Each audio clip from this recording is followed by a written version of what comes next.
God help me. Here I am, trapped in the arms of my impossible crush, and he is burning me alive. Say my name. Your Majesty, the heat is clouding your judgment.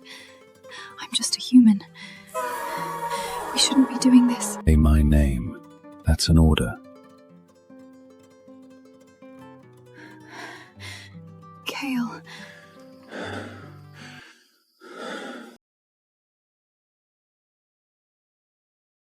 That bitch.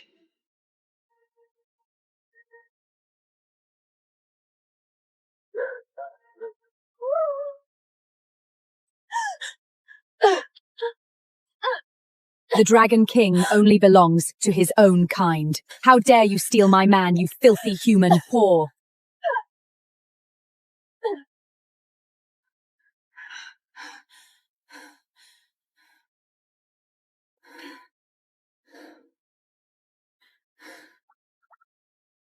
Touch her again, and you're dead.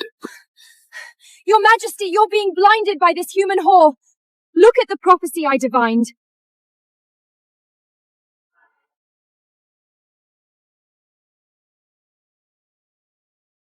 She's after your blood, the most sacred source of power, coveted by every desperate creature alive. No, I don't even know what this is! A dragon prophecy is never wrong. You're a liar. Last night was just your little plan. To crawl into my bed and get close to me? No, that's not true. Please, you have to believe me. Drop the act! You are nothing but a cheap little slut who spreads her legs for dragon blood. I would never! Save your tears. Those fake tears make me sick. Please. Kale. You don't get to say my name! Show your face here again, and I'll personally burn you to ash.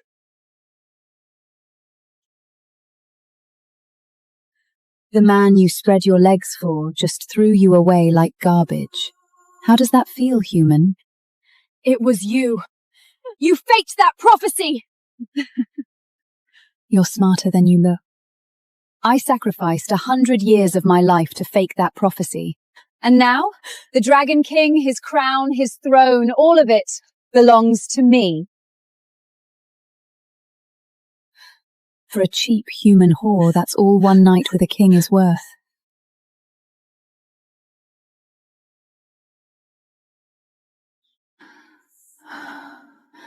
Breathe. I am breathing! Push! Now! The first dragonborn in 1,000 years.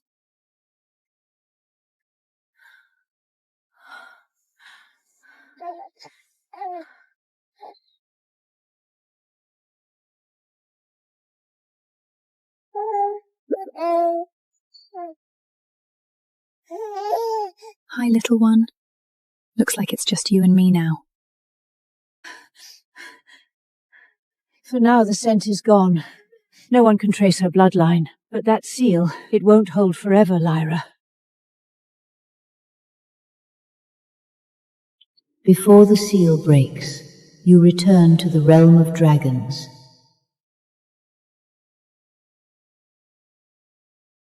And find the Grand Healer. Back to his lands. Those fake tears make me sick. Your father, he hates me, Amber. He can never know you exist. But I promise, I won't let anyone take you from me, not even him. I'll be back for Amber as soon as I'm done. Oh, don't you worry, dear. I'm already obsessed with this little angel. Go do what you need to do. Hear ye! By royal decree, any woman who bears an heir to the Dragon King shall be crowned Dragon Queen. Ladies of every race are welcome to present themselves. What? Kale Draveth is holding a bride hunt? For an heir? Papa. Papa? Her father is Kale Draven, the ruler of all magical creatures? No. Her dad is the dumbest creature alive. Anyway, I really should get going. Those eyes. You look just like Kale when he was little.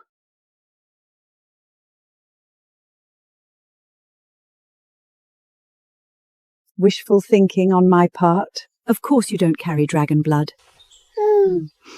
But my darling, what I wouldn't give to have you as my grandchild.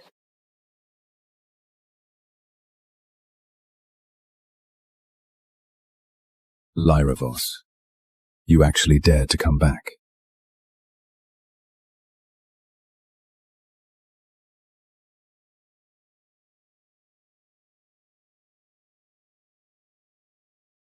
It's her scent. Kale, you little brat! You better have a damn good explanation for burning down my matchmaking notice! Dragon King burnt Mother's notice. Don't look at me. You're the one who issued that ridiculous notice without my permission, Mother. What else was I supposed to do? I've been waiting 1,000 years for a grandbaby, 1,000 years! I even opened a daycare just to hold other people's babies, because my son, the great Dragon King, ruler of the realm, can't even find one woman he's interested in.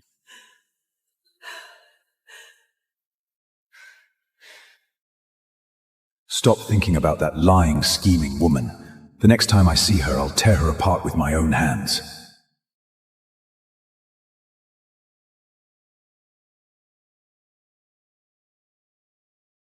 Elves are the fairest creature. Once I bear the king's heir, I'll be the most powerful dragon queen this realm has ever seen. Every woman alive will choke on jealousy. Excuse me, do you know where I can find the Grand Healer?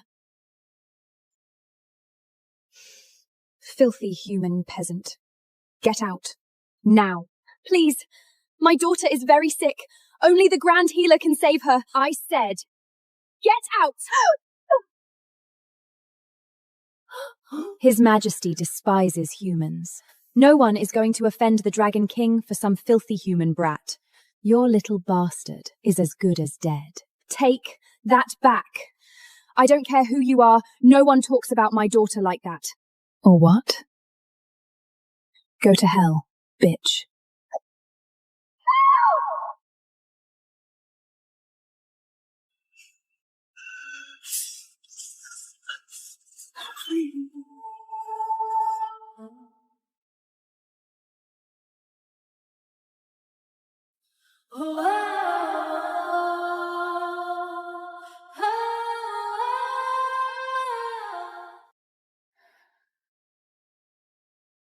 Kale?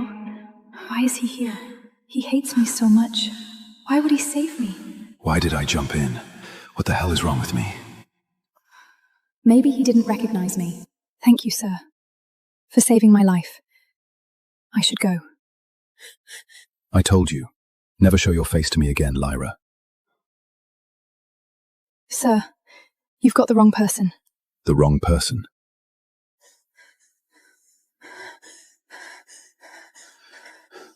I remember these hands.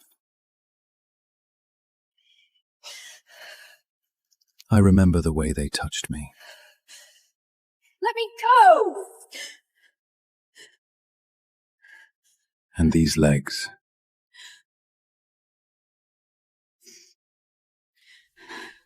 I remember how tightly they wrapped around me. Shameless.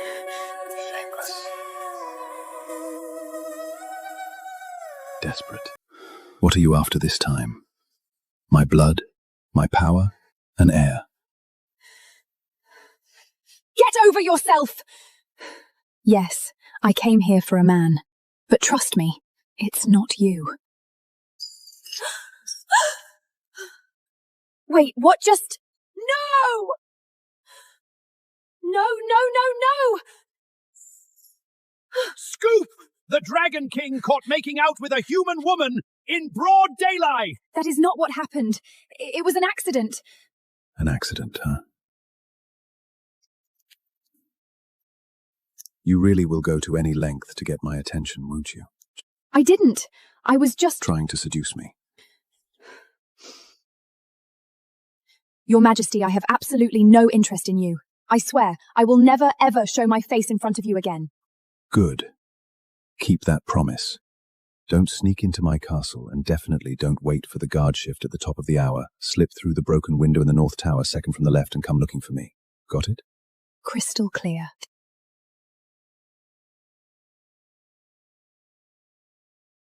Your Majesty! We can't just let that bitch walk away! Easy, little elf. His Majesty never lets anyone get on top of him. Unless he wants them there. Oh, Amber. What a sweet little angel. Just stay a little longer, please. We need to find a place to stay for the night. Perfect. Stay here. Free of charge. No, we couldn't possibly. I have plenty of empty rooms.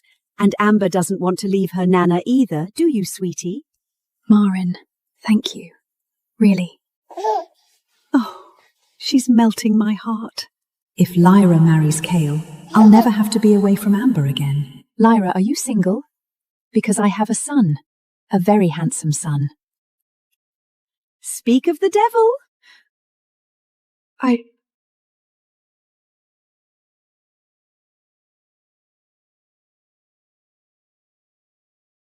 Pretty lady, would you like to buy some bread to support the little wolf scouts? Oh, sure.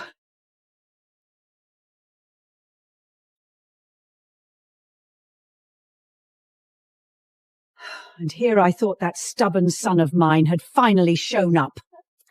I'm so flattered, Marin. But right now, I've only got one job. Taking care of this little one.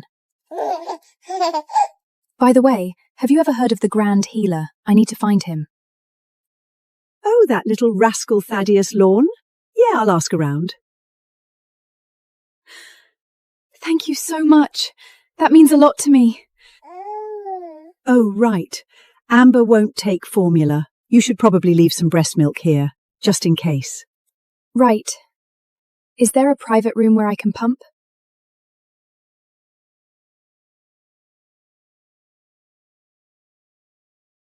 Any suspicious figures near the castle? Your Majesty, this is the 50th time you've asked that today. And no, Miss Voss did not show up, even with your extremely detailed instruction. Who said anything about that lying woman? I'm just concerned about castle security.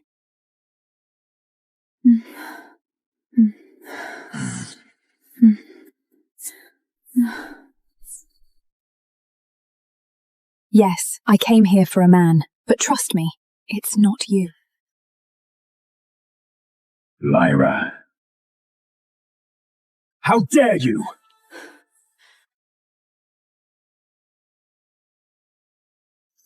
Oh no, the milk is for Amber. Get off me. What's this? Some new trick? Absolutely not, you— Shh.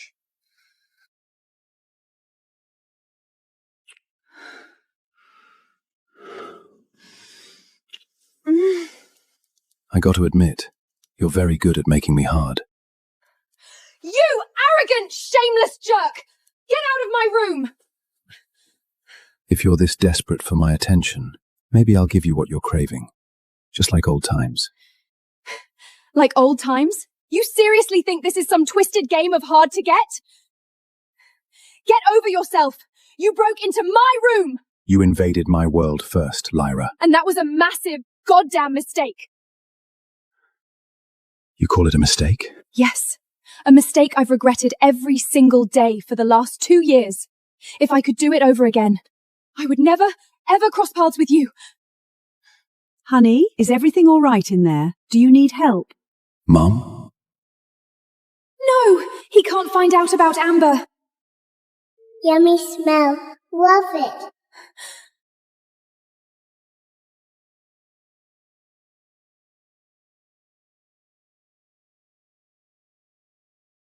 Oh, my.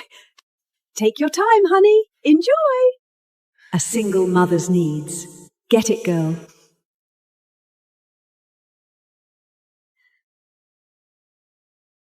Go ahead, say it. I know you're dying to. Call me shameless, call me a cheap slut, get it all out, then get the hell out of my room. A mistake I've regretted every single day for the last 2 years. Why were you crying, Lyra? Because you just ruined Amber's milk. Because I'm terrified I'm going to lose her. Because your damn arrogance and prejudice forced our child to hide like some dirty secret. It's none of your business, Kale. Don't pretend you actually care. Fine. Then maybe I'll just have you exiled right now. How about that? I mean... You don't have to throw me out yourself, Your Majesty. I promise. Once I get what I came for, I'll disappear. You will never have to see me again. Now please leave my room. Lyra. What?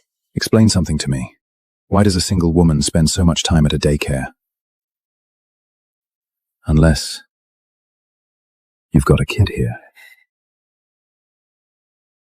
Thanks to you, Your Majesty. Not a single inn in this entire realm will take a human. If it weren't for the kind lady who runs this place, I'd be sleeping on the street tonight. For a moment, I almost wondered if that night gave you my child. What a shame. I was this close to becoming the Dragon Queen. But don't worry. There are plenty of women desperate to carry your child. I know exactly how much you hate me. I wouldn't flatter myself. Your Majesty.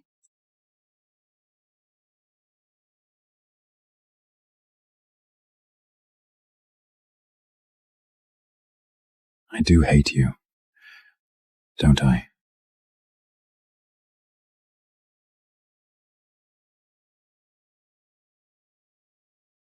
Please! I just need 5 minutes with the Grand Healer. My daughter is sick. Please. The Grand Healer doesn't waste his time on human trash. Get lost. Disgusting pest. Get out of the way!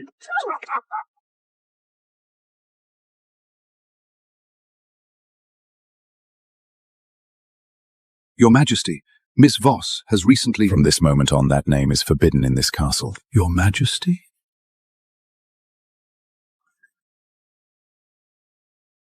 The realm needs an heir. Arrange a grand ball. I am choosing my queen. Wonderful news, Lyra. The Grand Healer will attend the royal ball in 3 days. And I got you an invitation. That's amazing! Marin, thank you. There's just one catch. The day car will be closed for the event. You'll need to take Amber with you. Okay. She comes with me. I'm so happy for Nina. I mean, after her little private procedure at the abortion clinic last month.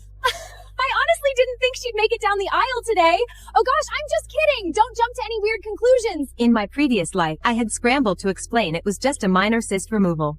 But Chloe cut me off with a condescending cackle. Sure, a cyst, because regular cysts totally require a wealthy sugar daddy to sign off on your consent forms, right? Nina, come on. It's just a joke. Why are you getting so defensive? That vicious lie enraged Gavin's family. Gavin slapped me across the face, called off the wedding, and left me so broken that I finally took my own life. But now, fate hit rewind. Chloe was putting on her fake, panicked show, while Gavin boiled over with rage. I stepped up calmly, snatched the microphone, and shoved it against her glossy lips. Keep going. Tell them everything. Chloe staggered back a step, her eyes widening in utter shock. She never imagined me, her usual quiet doormat, would call her out in front of all these Hampton socialites. She tilted her head back quickly, instantly slipping into the act of a shaken, fragile victim. Oh my gosh, Nina, you scared me. I just blurt stuff out without thinking. You know how I am. It's your wedding day. You don't have to make a sense to ruin your own wedding. If it's a joke, finish it. Tell everyone exactly what you saw at the abortion clinic. Every detail. Let's all laugh together. Excitement flickered in her eyes. She thought I was bluffing. Nina, don't push me. Everyone's watching. She scanned the crowd to make sure all eyes were glued to her before speaking again. I'm just saying, I would never intentionally bring up that older guy covering your entire surgical bill. Shocked whispers rippled through the crowd as guests exchanged knowing looks. Chloe clapped both hands over her mouth, eyes wide with theatrical horror. Oh God, see? This is exactly what I mean. I can't help myself. Gavin, Mrs. Vant, please. That man was probably just a distant uncle of Nina's. I'm sure there's nothing between them. Don't read anything into it. Seconds later, the hundreds of guests erupted all at once, Oh my god! So she cheated on her fiancé, got pregnant by some sugar daddy, and had a secret abortion. She seems so nice, but she's a total fraud. The Vanders are never gonna live this down. Gavin glared at me like a feral animal. His fists clenched tight enough to whiten his knuckles. Nina! What the hell is this supposed to mean? Over at the head table, his mother, Eleanor Vance, snapped completely. She slammed her palm hard against the white marble tabletop. Explain yourself! Now! Or the wedding is off! I watched them scream and spiral with cold detachment. I slowly turned toward my seething fiancé and asked one quiet, cutting question. Gavin, just because Chloe ran her mouth with a few so-called jokes, you're taking her word over mine? Gavin froze for a split second, a flicker of hesitation crossing his bloodshot eyes. But right then, Chloe let out a loud, mocking cackle. Spare me the act, Nina!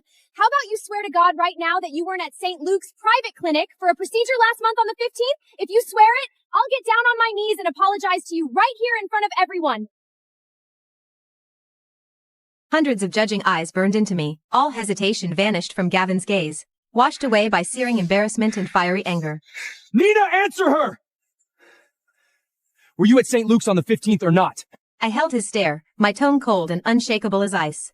Yes, I was. Chaos exploded across the lawn all over again. Back among the guest seats, my parents were beside themselves with panic. My mom's eyes filled with tears, and she tried to bolt toward the altar, only to be blocked by several nosy, catty guests. Only went to have an ovarian cyst removed! It's nothing like what all of you are insinuating! At my mom's desperate plea, Chloe smirked even wider, her whole body shaking with smug victory. She turned to the crowd, putting on a fake, wide-eyed innocent routine to taunt everyone. Okay, an ovarian cyst. Let's go with that. But Mrs. Chambers, since when does a routine cyst removal require some random older man to sign your consent forms? Let's be real, we all know what that looks like. Eleanor stormed down the aisle and jabbed a finger straight in my face. Shameless trap! How dare you stand there, lying about some cyst! Gavin had fully lost it by now. He tore the white rose boutonniere off his custom lapel and hurled it straight at my face. You actually cheated on me with some old guy and had an abortion? I'm done with you. I'd rather die alone than marry a slut like you. I stared down at the crushed flower on the lawn, and every last trace of feeling I held for him vanished for good. I reached up to my hair, ripped my long tulle veil clean off. This ends now. And tossed it onto the grass. Fine. If you're all so hung up on her stupid remarks, this wedding's off for good. Eleanor planted her hands on her hips and sneered loudly. Good riddance! Don't think you're getting off scot-free. Hand back the $50,000 all-or wedding budget my son gave you this instant. And you're covering every cent of this venue bill. I didn't even hesitate. I pulled out my phone, pulled up my banking app, and sent an instant wire transfer right there in front of the front row guests. The 50 grand's back in Gavin's account. From this moment on, we are completely done. I turned to leave, but Chloe suddenly snatched my arm to stop me. Nina! You can't just walk off like that. Storming out right now basically proves you're guilty. She spun around and locked eyes with another girl in the bridesmaid line. She was Gavin's cousin, a shy nursing intern at St. Luke's. Chloe yanked her out of the crowd. Chloe's eyes lit up with cruel, giddy malice. Amy, you're the most honest person I know. Tell Gavin. Tell everyone. What did you see? You saw Nina that day, right? In her signature tan French coat, a hat, and a face mask, clinging to a heaviside older man walking into the private surgical wing? Amy started stammering, eyes darting anxiously across the crowd. Hundreds of wealthy guests locked their eyes on her, waiting for the final knockout blow. She swallowed thickly, avoiding my eyes entirely. Her hands twisted together at her waist. I was at the admissions desk that day. I did see someone who looked a lot like Nina. There was a heavy-faced older man right beside her. That testimony sealed my fate. The entire outdoor venue erupted into shouts and jeers. Wow, Chloe wasn't just starting drama, she actually brought receipts! She's got some nerve showing up after that. Get her the hell out of here! Eleanor's manicured hand trembled violently as she pointed straight at me. Amy has no reason to lie. What do you have to say for yourself now, you shameless liar? Gavin shook with blinding rage, lifting his hand to strike me, before freezing at the last second, dropping his arm with a low snarl. I must have been out of my mind to fall for someone as disgusting as you! Chloe could barely hide her triumphant grin. She let out an overdramatic, Gavin, don't take this too hard. You know I'm a straight shooter. If I hadn't stepped up and risked our friendship to expose the truth today, you'd have been played for a fool and cheated on for the rest of your life. She turned back toward me, her eyes oozing unfiltered mockery. Nina, Out of every guy in New York City, why pick some out-of-shape older man? What did you even see in him? His receding hairline or his liver spots? Amy, tell everyone the rest of what you told me.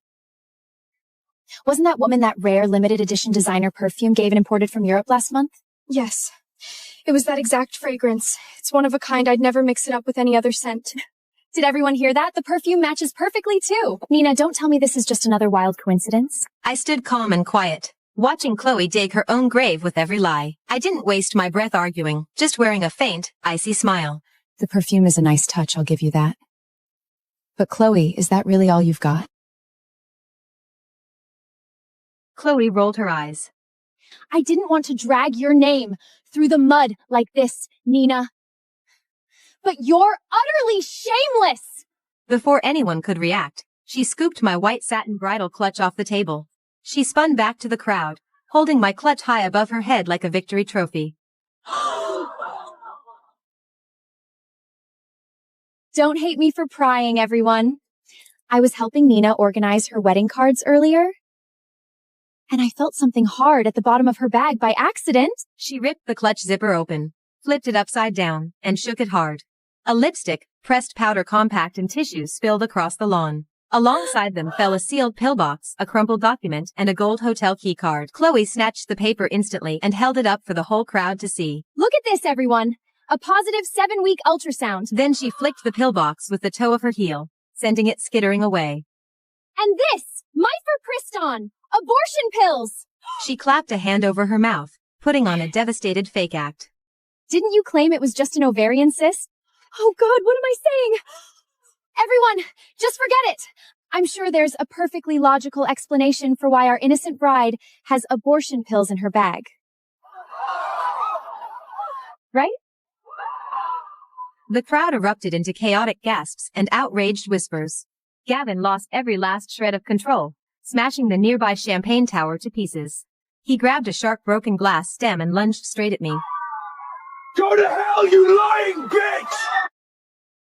I threw myself back just in time. Gavin lunged past me, the broken glass in his hand brushing inches from my face. Chloe let out a fake shriek and threw her arms around Gavin to hold him back. Gavin, calm down! She's not worth ruining your entire life and ending up in jail! She glanced back at me, dripping with smug triumph. Nina, look at the mess you've landed yourself in. Why even bother putting on a brave face? Get on your knees and beg Gavin and Mrs. Vance for forgiveness right now. And maybe they'll cut you some slack. The surrounding guests piled on, pointing and shouting accusations my way. I stepped straight up to Chloe and glanced down at the abortion pills scattered on the grass. Chloe? You're telling everyone all these items fell out of my bridal clutch? Obviously they did. It happened right in front of everyone. Are you going to claim I planted this stuff? You're 100% certain about that? I swear on my life, every last thing came out of your purse. I nodded, a sharp, cold smile spreading across my face. Perfect. That's exactly what I needed to hear. Since you've sworn on your life, let's show everyone something far more revealing. Chloe's smirk faltered instantly. I pulled out my phone and fired off a quick text, then lifted my gaze straight to her. I've got a little surprise for you. Hope you love it. Before Chloe could hurl another insult, the estate's heavy iron front gates crashed wide open after being rammed hard. A huge, polished black Cadillac Escalade tore onto the perfectly trimmed lawn, tires squealing as it skidded to a sharp stop. So, this is the girl that Silas throws aside. You're not a rival, darling. You're a rented mule he sent back to the stables.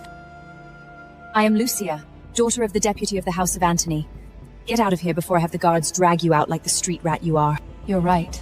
Your father is powerful. But you, Lucia, have nothing of your own. Unlike you, I don't need a man to be powerful. An insult to the deputy's daughter is a death warrant. What is this disturbance? This is a celebration of the Republic, not a gladiator match.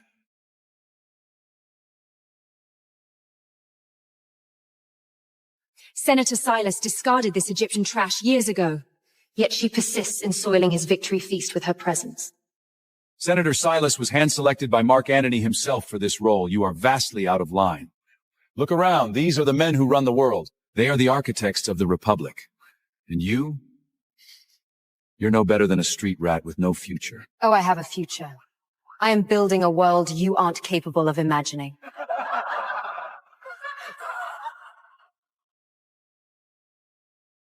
You were so thirsty for Roman life, weren't you? You wanted to taste the power. Here, drink the dregs of our history. I am the Queen of Egypt. I don't need jewels and silks to make me who I am. The Roman Senate confirmed Silas an hour ago. The celebration at his villa will begin the moment we dock in Rome. 7 years of work, and Silas is finally where he belongs. He'll be the greatest senator Rome has ever seen. But while we celebrate the new senator, the House of Antony is making a move. And he requests that I sponsor 50,000 troops to aid his war effort. They want a war chest of 100 million gold pieces from the Queen of Egypt's treasury to buy the eastern trade routes.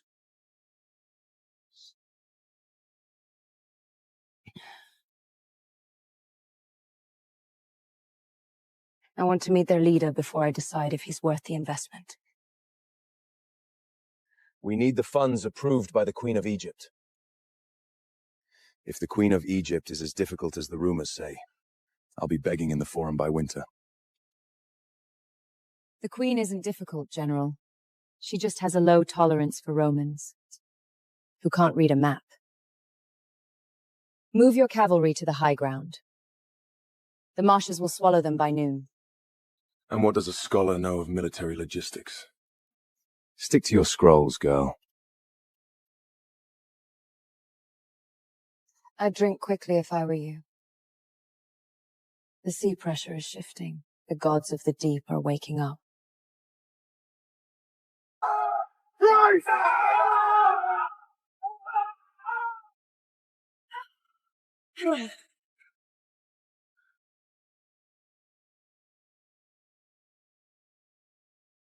Are you harmed? That man, why is he calling you Your Highness? You are practically a servant. So why does he look at you like a queen, as if you're the only thing left in the world worth saving?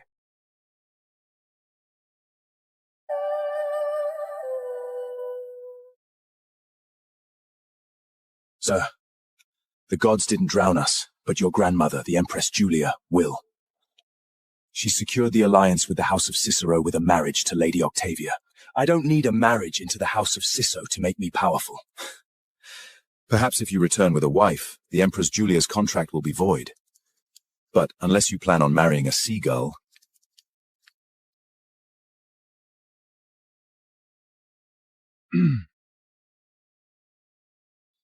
I am Mark Antony, head of the House of Antony and general of the great Roman Empire's army. I have a personal income of 5 million gold pieces per year. Only 5, you must be having a slow year. I'm in need of a wife. Not a real one, but a shield. Someone smart enough to navigate my grandmother's den of vipers. Just give me 1 year. In exchange, I will give you a waterfront villa in Rome and a monthly stapling of 100,000 gold pieces.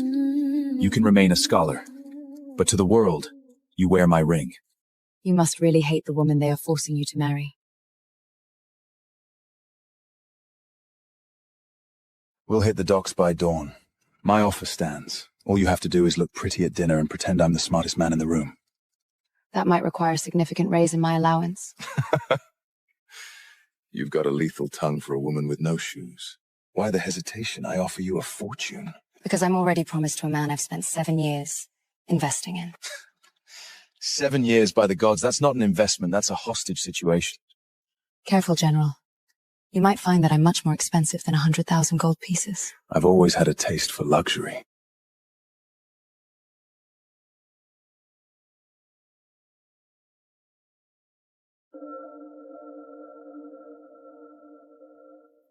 Antony wants 100 million from the Egyptian treasury. If you want to be the most powerful family in the empire, you're gonna have to think bigger.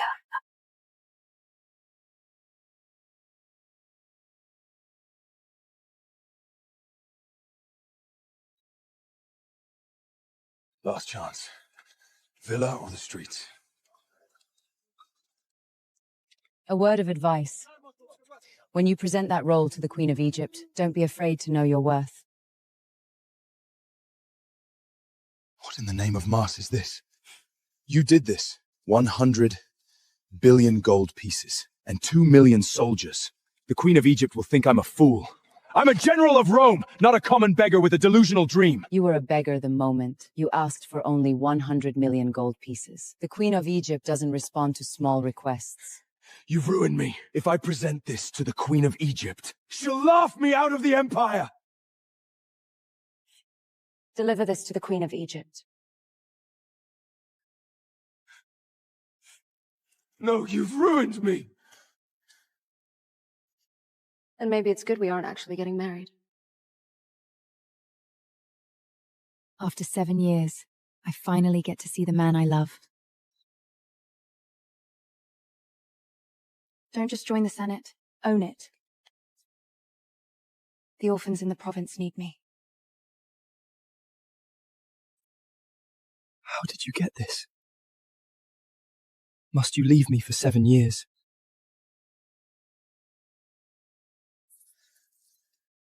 Fine. 7 years. And then you will come to Rome, and I'll be a senator. And your husband.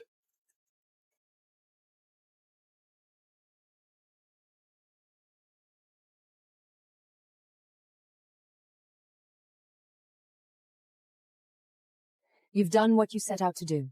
Now we get to celebrate your triumph together. I will finally reveal my true identity to you.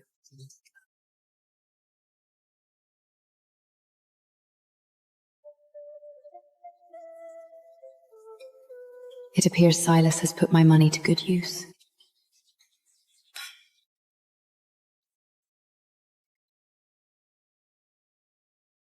The help enters through the back, girl. There'll be no begging of scraps from my son's table. If only she knew the very robe on her back was bought with my coin.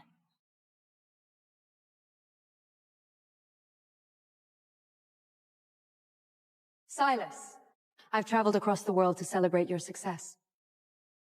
Why are you here, Cleopatra? You're making a scene. Isn't it obvious this leech smelled the gold? You wasted years building mud huts for orphans. But now he's a senator, and you want his gold. My mother is right, Cleopatra. You shouldn't have come. Whatever bond we had, whatever youthful promise was made, it is severed. I have a legacy to protect now. The greatest house in Rome is sponsoring me. The House of Antony. The House of Anton is making a move. She thought a man of the Senate could love a street rat. Silas brings home 1 million gold coins in a year. How much does a beggar make? You truly believe that because the House of Antony gave you a seat at their table, you're untouchable. The House of Antony is nothing compared to the power I wield. You're delusional. Only the Queen of Egypt trumps the House of Antony's influence. You want to know why Antony gave you that Senate seat, Silas? It wasn't your talent. Someone with even more authority than Antony vouched for you. And that someone was me.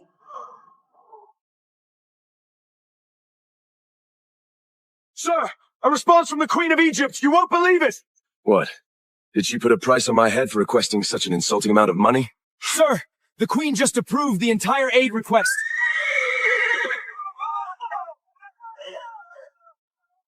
100 billion gold pieces and 2 million soldiers. It's the move of the Queen of Egypt. No one has seen her face in a decade, and she hasn't touched Roman soil in her life. But she chose you, because you know your worth. Don't be afraid to know your worth. The scholar. She knew how to bargain with the Queen of Egypt. Felix, find that girl from the shipwreck.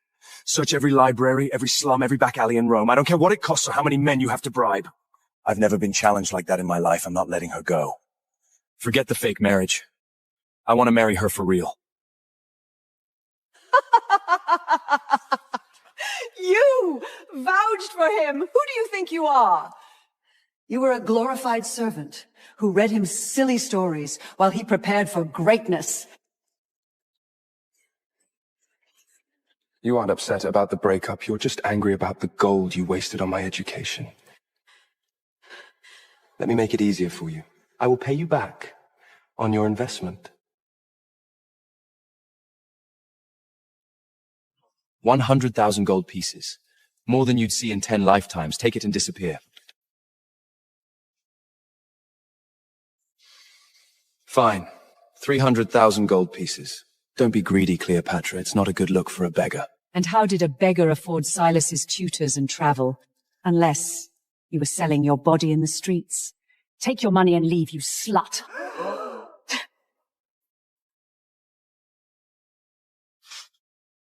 Silas, how can you be so heartless? For 7 years, I gave you everything. I built you.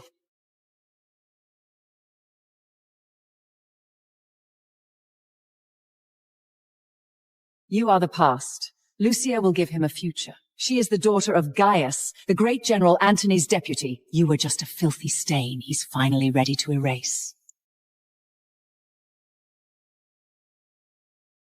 Lucia is on her way here now to celebrate my appointment.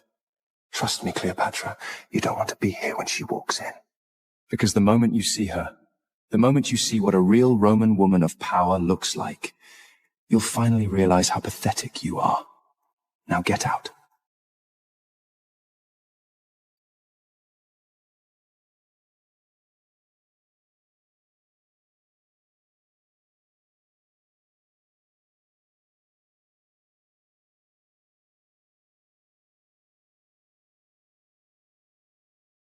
So, this is the girl that Silas throws aside. You're not a rival, darling. You're a rented mule he sent back to the stables. So, this is the girl that Silas throws aside. You're not a rival, darling. You're a rented mule he sent back to the stables. I am Lucia, daughter of the deputy of the House of Antony. Get out of here before I have the guards drag you out like the street rat you are. You're right. Your father is powerful. But you, Lucia, have nothing of your own. Unlike you, I don't need a man to be powerful. An insult to the deputy's daughter is a death warrant. What is this disturbance? This is a celebration of the Republic, not a gladiator match.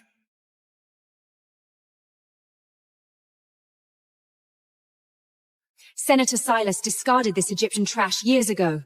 Yet she persists in soiling his victory feast with her presence. Senator Silas was hand-selected by Mark Antony himself for this role. You are vastly out of line. Look around. These are the men who run the world. They are the architects of the Republic. And you? You're no better than a street rat with no future. Oh, I have a future. I am building a world you aren't capable of imagining.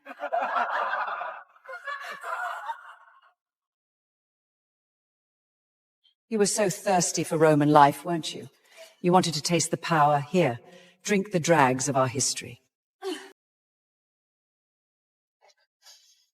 Take it.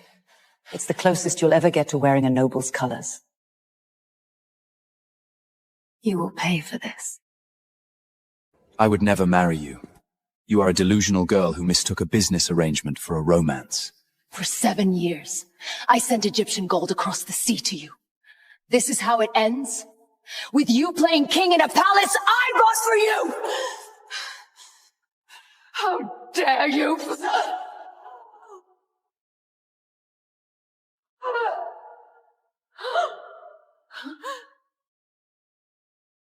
Leave, you whore, before I have you thrown into the river with the rest of the trash.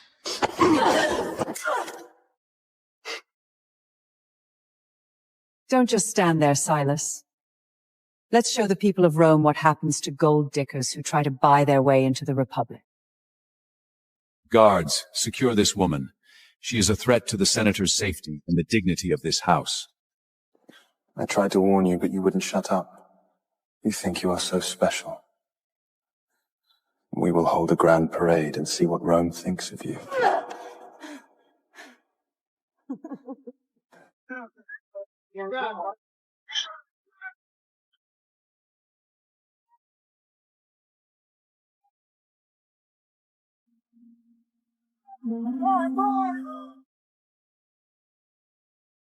Behold the queen of scammers! She tried to buy a Roman senator with Egyptian lies. See her for the filth that she is! You think you're walking me to my end, Silas. You're just escorting me to my throne. Up, Egyptian slut! The people haven't finished looking at you. You're a joke. I was going to let you scrub my floors for old time's sake, but I have a better idea for you. Fetch the sarcophagus of Hoth. The Egyptian slut is going to see how we handle foreign snakes.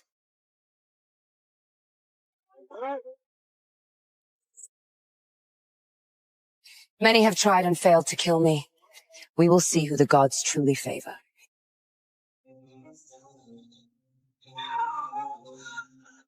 Sir, they put her in a cage. She has been sentenced to death in the sarcophagus of Hoth. If they harm so much as a hair on her head, I will burn this city to the goddamn ground.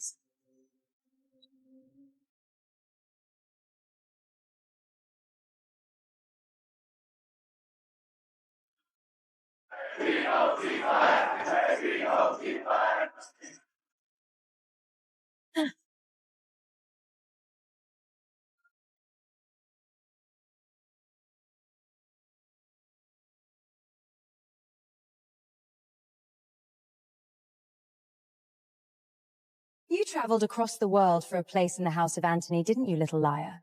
You wanted a seat at our table. I'm feeling generous today. I will give you two choices, Cleopatra. Death by the sarcophagus of Hoth, or simply kneel before me.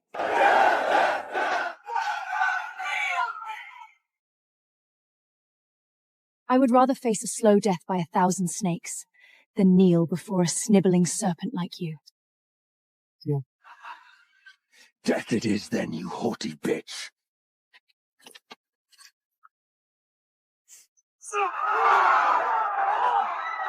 Too late to kneel now, you stupid girl.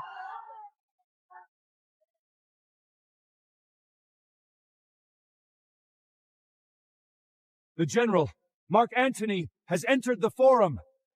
Perfect timing. Let the general see how I have cleared the trash from his streets. You'll spend the rest of your life begging the gods to let you forget this moment. You're more of an idiot than I remember. I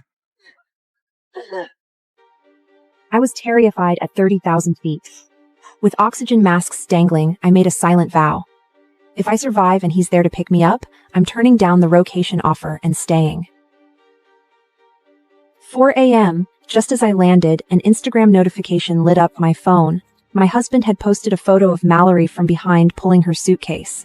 The caption read, "Chauffeur duty, number 37.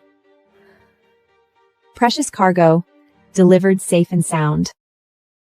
But when we landed, there were no missed calls, no messages. He went to get Mallory.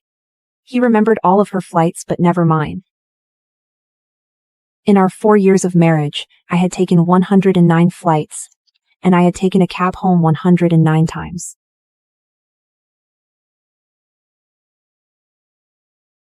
The worst was a stormy night when a fake rideshare driver wouldn't let go of my suitcase. I hid in the terminal bathroom for half an hour before I finally get an Uber. Kind of a late night to be traveling all by yourself, young lady. Hubby or family couldn't come pick you up? It's fine. It's too late to bother anyone. Yes, never again. My relocation application had been approved, and the divorce papers were signed. This was the last time I would ever land for him. Mrs. Prescott, your husband got in maybe half an hour ago. Long night for both of you, huh? The neighborhood security guard scanned me through the gate, and I just nodded without saying a word. The elevator took me to the 12th floor. I inserted the key into the lock. The door opened from the inside. Ethan was standing in the entryway, holding a glass of water, his hair completely messy. Oh, you're back? Thought I heard the elevator. Yeah. When'd you land? 4 a.m. Wait, that early? I thought you'd be home tomorrow. I sent you the message, the flight number, the landing time, everything. Things have just been so crazy busy lately. I must have missed it. Busy with what?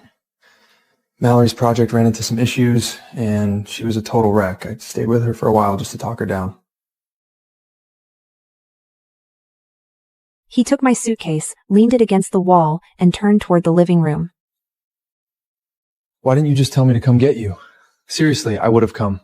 Weren't you already out picking up Mallory? Well, that's different. Mally's a young girl, and it's not safe for her to be handling the airport alone in the middle of the night. Plus, she's right on my way back. If you had just given me a heads up, I easily could have picked you up too. How was the flight anyway? Pretty smooth? It was fine.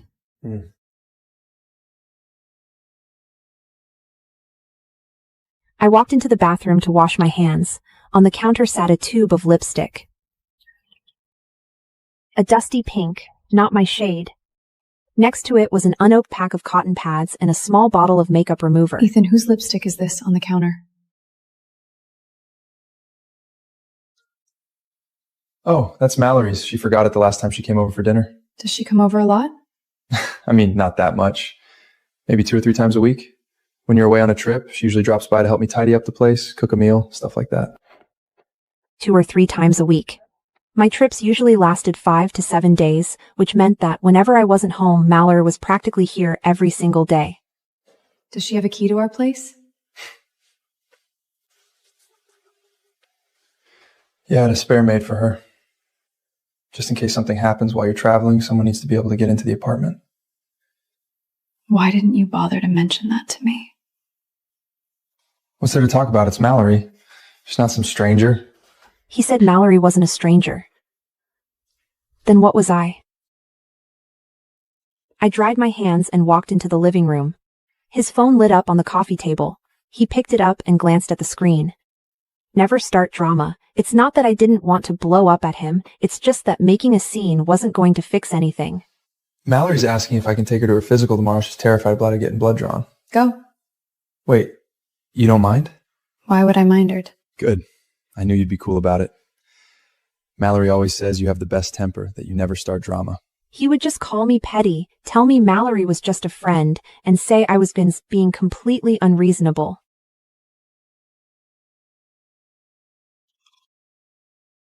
Ethan, what is Mallory's name saved as in your phone?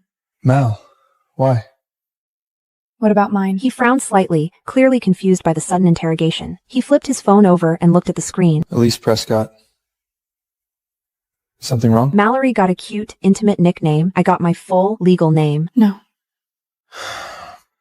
Then let's get some sleep. You've got heavy bags under your eyes. Oh, by the way, don't touch that paper bag on the kitchen counter. It's a neck pillow I got for Mallory. She has a long-haul flight next week. Last winter, I had explicitly told him that my neck ached terribly during my endless long-haul flights and that I wanted a high-quality neck pillow. He had scoffed at the idea, telling me that planes provided free pillows and that spending money on one was a complete waste of cash. The bedroom door closed, cutting off the light. I sat alone in the crushing dark of the living room, tears finally blurring my vision. I reached into the hidden compartment of my Tuscase, pulling out the crisp sheets of the divorce agreement. Just then, a call popped up from the person in charge of the assignment on my phone. Elise, your visa and flight are all set. You leave next Monday. Is everything squared away at home? All set.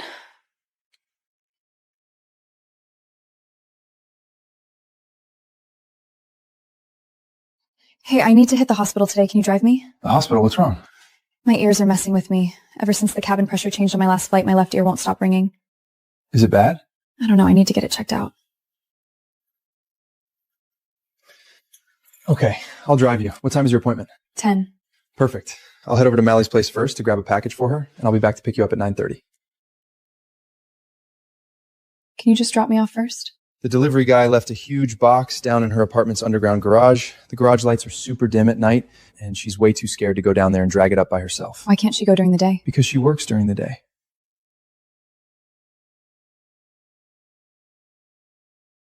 And honestly, it's a massive, heavy box. She can't drag that thing up the elevator by herself. Look, it'll only take half an hour. I'll be right back.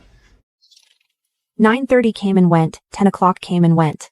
By 10:15, the hospital app buzzed, alerting me that my appointment had been canceled due to a no-show. I called him. It rang 6 times before he finally picked up. Where are you? It's past 10. Hey, sorry. Mally wanted to go shopping after we grabbed the package. She needs a new suitcase and wanted me to help her pick one out. The background noise was loud, sounding like a crowded shopping mall. I missed my appointment, Ethan. Can't you just reschedule for this afternoon? It's not like it's a medical emergency. You promised to drive me. I know, but I can't really walk out on Malin right now. She's incredibly undecided. If I leave, she's never going to be able to pick anything out. Just go ahead without me. I'll head straight home as soon as I'm done here. Don't bother. He was helping Melanie pick out a suitcase, while I sat at home waiting for him for an hour and a half, the ringing in my left ear growing deafening. I hung up, called an Uber, and went to the hospital alone. I had to check in again and wait for 40 minutes. After the examination, the doctor's expression turned grim.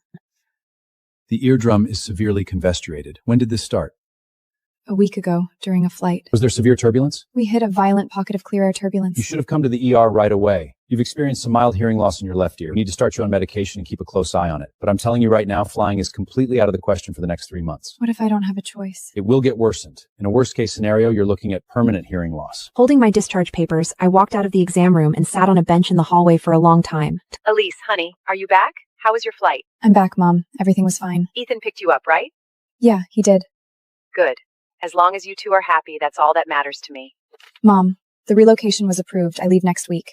For how long? A 1-year contract. And Ethan is really okay with you going that far away all by yourself? Mom, I'm fine. Don't worry about me. Elise, be honest with me. Is something going on between you and Ethan? When your dad was hospitalized last time. You took a whole week off to take care of him, and Ethan didn't even call once. The time Dad was hospitalized, I had stayed by his hospital bed for 7 days. Ethan hadn't called once, nor had he sent a single text. Hey, Mallory has a terrible cold. I'm at her place making her some ginger soup. My dad is in the hospital.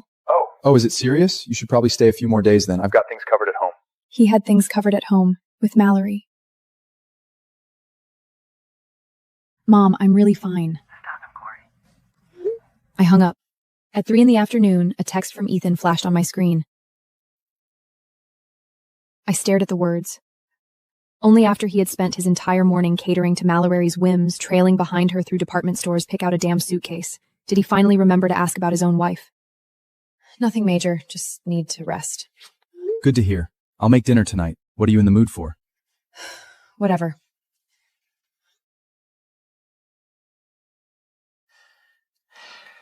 Of course, it was always a package deal, wasn't it? Even a simple dinner at home had to involve her. He couldn't even offer to feed his sick wife without inviting his best friend to play house. I didn't bother replying. I put my phone in my pocket, took a deep, steadying breath, and dialed another number. Hey, Mr. Vance? About my flight next Monday, is there any way we can move it up to Saturday? Earlier. Sure, we can do that. Are you sure? I was terrified that if he threw me even a shred of kindness, I would hesitate, falter, and unpack my bags all over again. It was just like every single time I landed at that wretched airport. I would always linger an extra pathetic minute at the arrivals gate, scanning the crowd, drowning in a desperate, foolish hope. What if he actually shows up this time? But he never did. And he never would. I'm certain. Hey, Elise, I'm here. Mallory stood at the door, holding a bag of groceries, beaming with a wide smile. Ethan followed closely behind, carrying another bag for her. Mallory said she's taking over the kitchen tonight. You just kick back and relax. I sat on the couch, watching Mallory walk into the kitchen. Elise, did you move the olive oil? It used to be on the second shelf on the left. I reorganized everything last week. Found it. Ethan, can you get the cast iron skillet down for me? Ethan immediately hurried in and laved the heavy pot down from the top cabinet. The two of them moved in perfect synchronization in my kitchen, looking like a couple who had been together for decades. Sitting in the living room, I felt entirely like a house guest. Elise, don't sit all the way over there. Come talk to us. Ethan said your ears are bothering you. Is it bad? No, it's fine. I honestly don't know how you survive flying so much. I could never. Every time I fly, my anxiety goes completely through the roof. Like, if I don't have someone waiting for me at arrivals, I literally lose my mind. And that was why Ethan had gone 37 times. Elisa, do you always just go to the airport by yourself when you travel? Ethan doesn't drive you? Oh, she's fine on her own. She's way more independent than you. She doesn't need anyone babying her. It wasn't that I didn't need anyone to care. It was that even when I did, no one was listening. Well, that's true. Elise really is a superwoman. Unlike me, I honestly don't know how I'd survive without Ethan. Dinner was served, beautifully presented and smelling delicious. Ethan, try the ribs. I made them exactly how you like them, with that extra sweet BBQ glaze. So good. Seriously, look at Mally's cooking. If you had half her skills in the kitchen, I wouldn't be stuck eating takeout every single day. He was openly criticizing my cooking right in front of Mallory. While I was away running myself ratty for clients, he was at home enjoying Mallory's home-cooked meals. And now that I was back, I was being compared to her. My bad. Oh, Elise, don't listen to him. Ethan just doesn't have a filter. Midway through the meal, Mallory pulled out her phone to show me something. Elisa, look. Ethan and I share our live locations so he can always keep an eye on me. One time my flight was delayed and he noticed my dot hadn't moved, so he called me out of the blue just to check on me. The screen was a map interface. Their two profile icons overlapped perfectly. She shared live locations with my husband. Meanwhile, I had sent him my flight information, and he hadn't even bothered to look at it. Elise, do you want to join our circle too? No thanks. She doesn't need to. She takes perfectly good care of herself. Mallory excused herself to use the restroom. When she returned, she was holding something in her hand. It was a silver bracelet with a tiny airplane charm dangling from it. Ethan, look what I found in the bathroom cabinet. It's so pretty. I recognized that bracelet imminently. It was the first anniversary gift I had given to Ethan. I had designed the airplane charm myself. Its meaning was, with every takeoff, you'll be waiting for my landing. He had worn it for 3 months before taking it off, claiming it was annoying to wear in the shower. Oh, just an old bracelet. It's not worth anything. If you like it, go ahead and keep it. He gave away our anniversary gift to Mallory. Elaine, do you mind? With every takeoff, you'll be waiting for my landing. How utterly pathetic. I don't mind. Keep it. Ethan, time to wake up.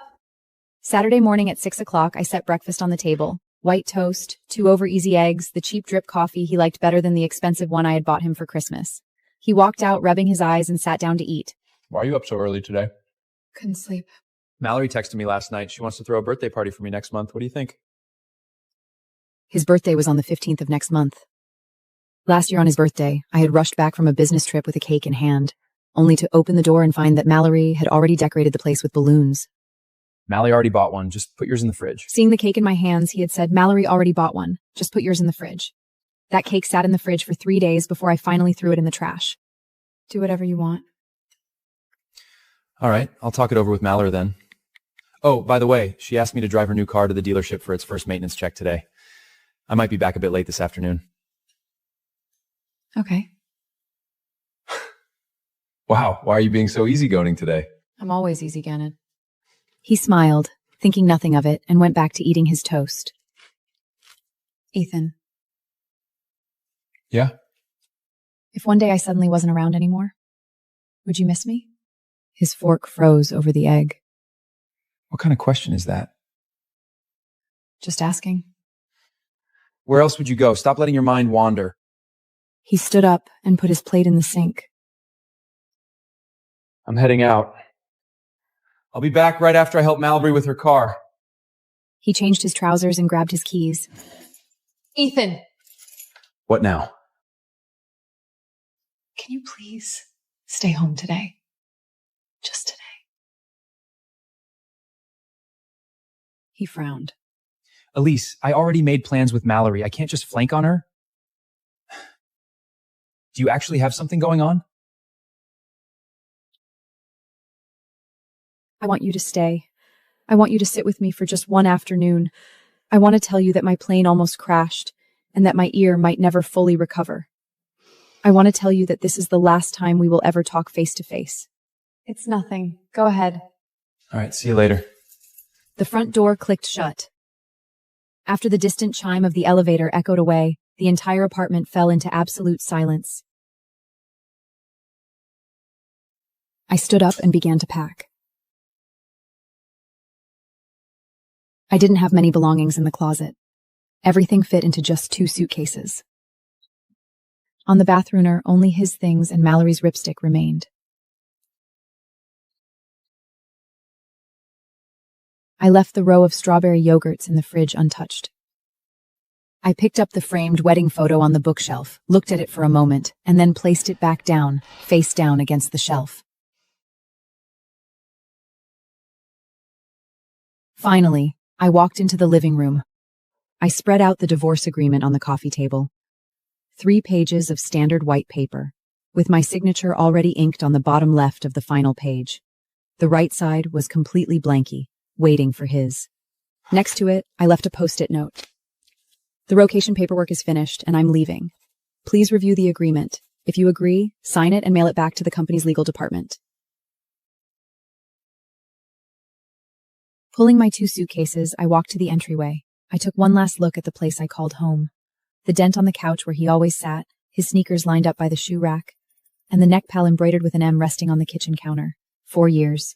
This home was covered in traces of him and traces of Mallory, but there was barely anything left of me.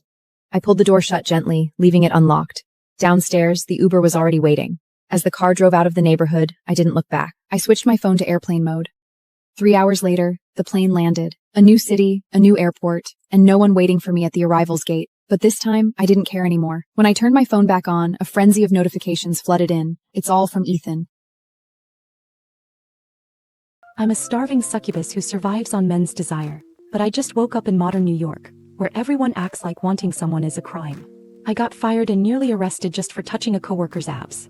Desperate for energy, I hide myself in the most boring black suit I can find and interview to become the personal assistant to Ethan Frost, New York's coldest, most untouchable billionaire suit. The moment I see him, every filthy instinct wakes up. I want to ruin him with my mouth, from those cold lips down his chest until I'm wrapped around his thick, throbbing cock, sucking him dry and breaking his perfect control. Suddenly, Ethan snaps his pen clean in half. He stares at me, jaw tight, voice rough. You're hired. He can hear every filthy thought in my head. I'm Jade Summers. 1 second I was the most seductive succubus in the abyss, drunk on desire and raw sexual energy. The next I blinked and found myself dumped on a crowded street in New York City. This place is insane. The whole city reeks of lust, yet everyone struts around acting like they're above it, preaching self-control, purity, and proper behavior. A few days ago I was so starved I could barely hold my human shape. All I did was run my hand over my coworker's abs to steal a little energy, and I got dragged into HR, publicly fired for sexual harassment, and almost arrested. No legal identity here means I starve. End of story. So I squeezed myself into the most buttoned-up black blazer I could find, every button fastened tight to my throat, and walked into Frost Capital, one of Manhattan's most cutthroat firms, for a personal secretary interview. The man interviewing me was the one who runs everything, Ethan Frost. Everyone called him untouchable, cold, privileged, disciplined to the bone. A man so controlled that women could throw themselves at him all night and he would not even blink. But the moment I stepped into his office, a thick wave of pure, scorching masculine energy slammed into me. My succubus instincts went feral. Oh my God. Look at those broad shoulders, that tight waist, those powerful thighs. Those dress pants are stretched so obscenely I can see the outline of every inch. I bet he's thick, heavy, and perfect. I wonder how long this tightly wound ice prince can keep his control before he snaps. I want to shove him back onto that desk, tear that expensive suit off him, and ride him raw until he's shaking and begging. I was deep in that filthy fantasy when a loud snap cracked through the room. Ethan's luxury pen broke in half, black ink spilling over his fingers. He slowly lifted his gaze. Those cold, dark eyes pinned me like a predator. His voice came out low, rough, and dangerously controlled. He paused, jaw tight, eyes burning with something dark and volatile. Jade Summers. You're hired. I stood there, completely stunned. You really just hired me? After I had mentally stripped him naked and imagined riding him senseless? Not that I was complaining. This job gave me legitimate, daily access to the most powerful source of energy I had ever felt. I had barely stepped out of his office when Victoria, the senior director, cornered me in the hallway. She looked at me like I was something filthy that had just crawled in off the street. She marched up in her sharp heels and shoved my shoulder hard. Button that collar all the way up. If I ever see you throwing yourself at Mr. Frost, you won't even make it through tomorrow. Do you understand me? I let myself stumble back and quickly put on my most innocent, obedient face. Of course, Director. I'll be completely professional.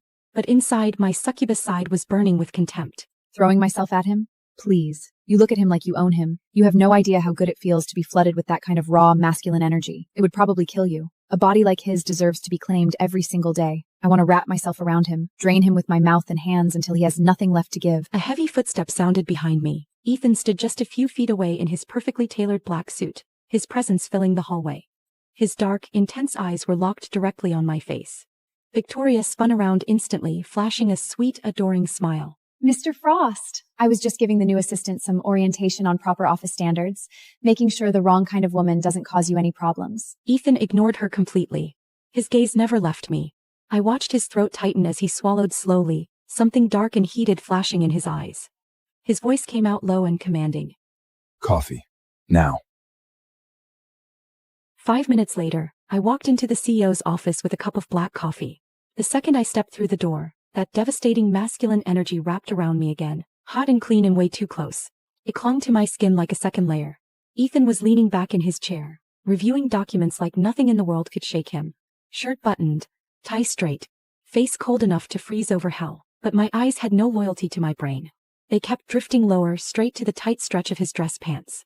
That energy is so thick and pure it's making me dizzy. The way those pants hug him should be illegal. If he ever let loose on me, he would completely wreck me. God, I was so busy staring that I completely missed the vase beside me. My heel caught the edge of it and rolled. I lost my balance and pitched forward straight into him. The entire cup of scalding coffee splashed across his lap.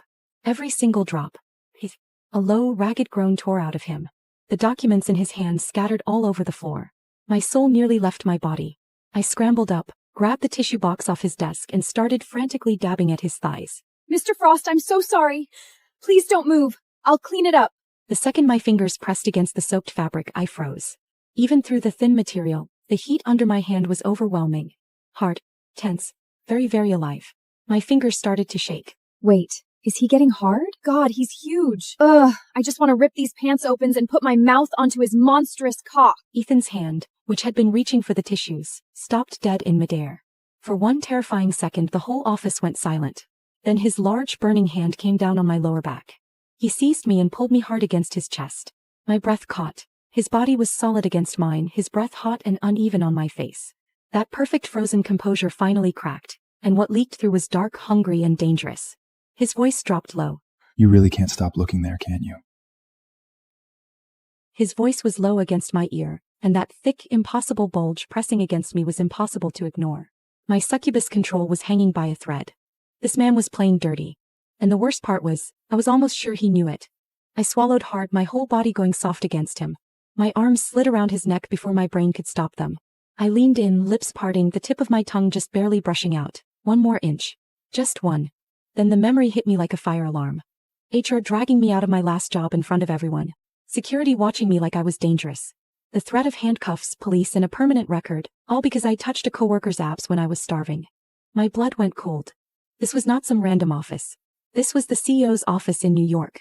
And this was Ethan Frost, one of the most powerful men in the country. Throwing myself at him was not a cute little workplace mistake. This could destroy my life. All my succubus confidence disappeared in an instant. Though I came here to survive, not to end up in prison. I shoved him back with a sudden burst of strength, slipped out of his arms and dropped hard onto the floor. Mr. Frost, I'm so sorry. I swear I'm a respectable woman. I just slipped, that's all. I wasn't trying anything. Please don't call the police. I'm not some kind of predator. I fumbled with the door, yanked it open and ran. But as the door swung shut behind me, I caught one last glimpse through the narrow crack. Ethan, the famously celibate, untouchable ice prince, was still standing exactly where I had left him. His shirt was wrinkled. His breathing was rough. His hands were empty, like he had not expected me to escape. And the look in his eyes was not anger. It was hunger. The kind that made my knees weak even from the other side of the door. That afternoon, I went to the break room to get some water and calm myself down. The coffee disaster was still replaying in my head, along with Ethan's hand on my waist, his rough breathing, and the way he had looked at me before I ran. I needed water. Possibly an exorcism. The second I turned around, Victoria was walking straight toward me with a full basin of ice water in her hands. She stopped right in front of me, a small, vicious smile tugging at her lips. Then she let her foot slip on purpose. The entire basin came crashing down over me. Ice water soaked through my thin white blouse in seconds. The fabric turned almost transparent, clinging to every curve and leaving far too much on display.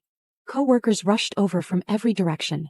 Seriously? She wore that under a white blower? That is not exactly office appropriate. I'm not surprised. She walked into Mr. Frost's office for her interview and came out hired. Connect the dots. And now she's acting shocked people are staring? Please, you don't dress like that by accident. Victoria stood at the front of the crowd, savoring every second of my humiliation. Her voice was sweet, but every word was meant to cut. Everyone seeing this? Our new secretary shows up on day one with lingerie under a white blouse and expects us to believe she is here for spreadsheets? I hugged my soaked blouse to my chest, shivering. This is Frost Capital, not some club bathroom. I'm reporting you to HR myself. Enjoy your last day. I lowered my eyes, looking weak and humiliated. Inside I was burning. Get me fired? Go ahead and try. If Ethan sees me like this, he won't be able to look away for days. This body was made to drive a man like him wild. I could wrap myself around him and drain every last drop he has. You're nothing compared to that. Victoria took my silence for fear and reached for my wet collar. What, nothing to say now? You were so good at playing innocent earlier. Come on, let everyone see what kind of professional you really are. The crowd suddenly went silent. What is going on here? One low, cutting voice was enough to freeze the entire break room. Everyone fell silent and stepped aside at once. Ethan walked in. His gaze landed on my soaked, almost transparent blouse. For one long second, he said nothing. His jaw tightened and his throat moved once hard. Those eyes, usually cold enough to keep the whole office at a distance, darkened the moment they saw me. Mr. Frost, look at her. I don't know what kind of stunt she pulled to end up like this, but she's been standing here, putting herself on display and trying to make everyone uncomfortable. Ethan did not even look at her. He shrugged off his jacket, still warm and carrying that clean cedar scent, then stepped in front of me and wrapped it around my shoulders. The jacket swallowed me almost completely, cutting off every stare in the room. The second his warmth touched my skin, that rich, dangerous energy of his rolled over me. My knees nearly gave out right there. Without a word, he took my wrist and led me out of the break room. No one dared to stop him. The moment we reached his office, he pushed the door open with one hard motion and pulled me inside. Then he locked it. The click of the lock went straight through me. Every bit of suppressed succubus instinct I had been trying to bury came roaring back to life. A locked door. Just the two of us. Oh, I know exactly where this is going. He is going to push me against that floor-to-ceiling window, tear off this ruined blouse, use that tie to trap my wrists, and punish me until I forget how to stand. Yes, Daddy. Punish me like I'm a bad girl. Ethan stopped. His back went rigid. For a moment, the office was so quiet I could hear my own heartbeat. Then a vein jumped at his temple and he took one slow breath like he was trying very hard not to lose control. When he turned around, his expression had gone dangerously still. The next second he crossed the room, caught me by the waist and backed me against the window. His hands landed on either side of my head, caging me in completely. The glass was cold against my back. He was burning hot in front of me. His voice came out low, restrained, and rough around the edges. What exactly goes on in that little head of yours all day, Jade? Pinned against the window by a man that tall, that close, and that intense, I pulled my shoulders in and gave him my best helpless, wide-eyed look. Mr. Frost, I wasn't thinking anything. I was just scared after getting soaked like that. Ethan let out a low, cold laugh. His fingers closed around my jaw and tilted my face up. His breath brushed over my lips, warm and dangerously uneven. He did not answer me. Instead, his other hand went to his tie. He pulled it loose in one slow, deliberate motion like he had all the time in the world. Then he dropped it onto the desk. My pulse jumped. Then he undid the top two buttons of his shirt. That collarbone. That shadow beneath the open fabric. That hard, controlled body he kept locked away under expensive suits every single day. He stepped right into my line of sight and stayed there. This man was baiting me on purpose. I stared at his open collar and swallowed hard. My traitorous hand started rising on its own, reaching for that warm, firm chest like I had no survival instincts at all. Screw it. He started this. Just touching him would be worth it.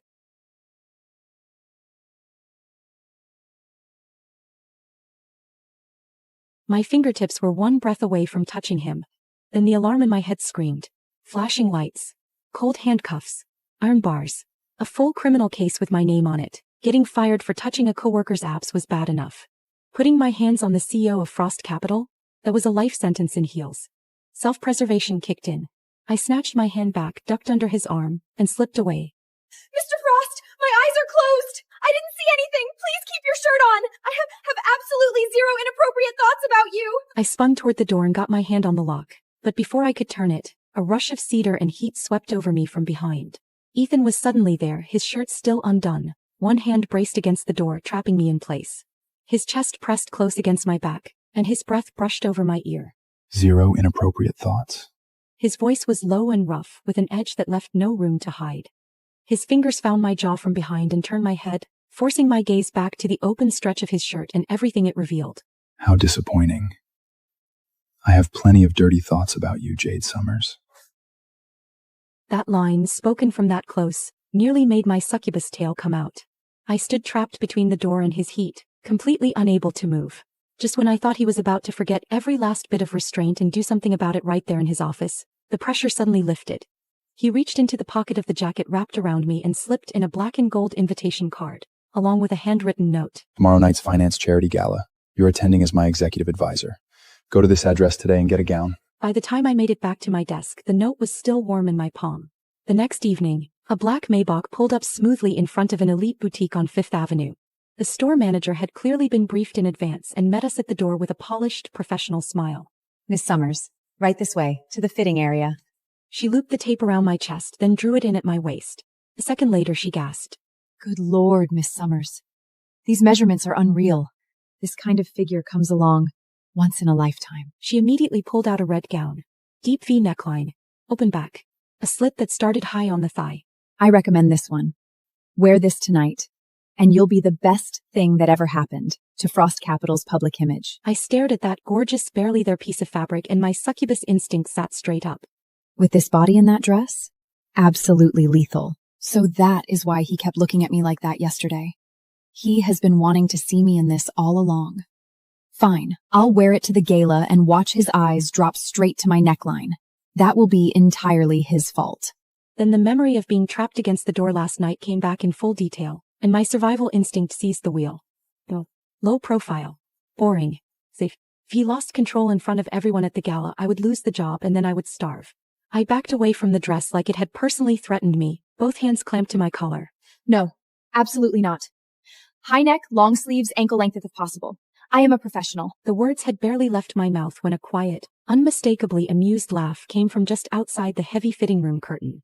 Ethan had appeared on the other side, perfectly dressed, perfectly composed, and somehow right there. He glanced at the manager, his expression unreadable. Give us a moment. The manager blinked, bowed, and quickly slipped out. Ethan walked into the fitting area and picked up the red gown. The heavy curtain swept shut behind him. Now it was just the two of us in a very small space. The air seemed to thicken. He moved toward me one step at a time, his tall frame carrying the full weight of his presence, until my back pressed against the full-length mirror. Mr. Frost, what are you doing? I swallowed hard. My palms were damp. Ethan set the gown aside and picked up the measuring tape. Drop straight to your neckline? I leaned unsteadily against the mirror and stared at him. How was he hearing every single thought in real time, even the ones from yesterday? He did not give me a second to figure it out. He spread his arms with the tape between them and wrapped it around my waist, pulling me in from behind in a way that felt far too close to an embrace. His energy washed over me all at once and my legs nearly gave out. Help. He is so close. He is so warm. This is going to drown me. Those shoulders, that waist, right here, within reach. I want to push him back against this mirror, tear that suit off him, and make him lose every bit of that perfect control. Ethan's breathing changed. He dipped his head, his lips only a breath from my ear, and his voice came out low enough to make my knees weaken.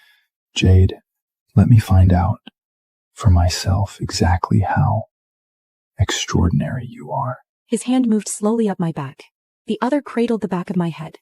His face tilted closer, and his lips were 1 second away from mine. 1 second before contact, the coward in me took over. I dropped, tried to slip under his arm, and aimed for the narrow gap beside him. This time he did not let me get away. His arm caught my waist and pulled me back hard against him. For a second, my feet left the floor and my back hit the mirror with a low, solid sound. His chest was pressed against mine with no space between us at all. Those dark eyes were done pretending. Every bit of restraint he had been wearing like a second suit was gone. His voice came out rough and absolute. Stop thinking about ruining me, and then running the second things get real. His grip tightened at my waist, firm enough to make it clear that this time he was not letting me slip away. Jade, you are wearing that red dress to the gala tonight. His eyes moved over my face, then lowered briefly to the gown beside us. Because right now, I want to see you in it. I ran, but it did not matter. That night at the charity gala, I was still wearing the red dress Ethan had personally approved. The venue was all crystal chandeliers, champagne towers, and people pretending they were not staring. We had barely made it through the entrance when Victoria appeared with a glass of wine and a sweet, innocent smile. Miss Summers, Mr. Frost left a backup document in the storage room at the end of the hall. Be useful and go get it, for him. I was lightheaded with hunger and too distracted to think clearly, so I went. The moment I stepped through the old wooden door, the lock clicked shut from the outside. Heels clicked away into silence. Victoria. Obviously. The storage room had no windows and no ventilation. It was dark, cramped, and sweltering, like I had been sealed inside an oven. In that kind of heat, with my body already starving, my succubus instincts kicked into full overdrive.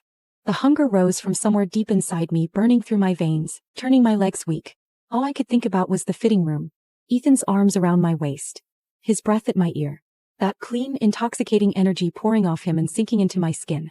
I just need him to hold me right now. That's it. Just hold me.